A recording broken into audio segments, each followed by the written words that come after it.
طوفان الأقصى، ورأينا كل العالم في بداية الحرب واقفهم مع إسرائيل بسبب المكينة والقدرة الإعلامية للعدو.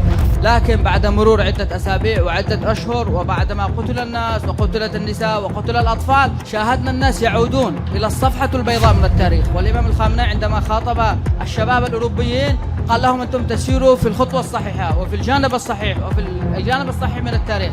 اللي بدأوا هذا آثار بركات الإمام الخميني رضوان الله تعالى عليه وقدس الله نفسه الزكية، وبركات محور المقاومة، وبركات دماء القادة الشهداء اللي خلت هذا الخط مستمر، وطبقت عمليا انه الشيعة متى ما اتحدوا استطاعوا ان يفسدوا كل المؤامرات العالمية من اجل اضعافهم وسلب ارادتهم.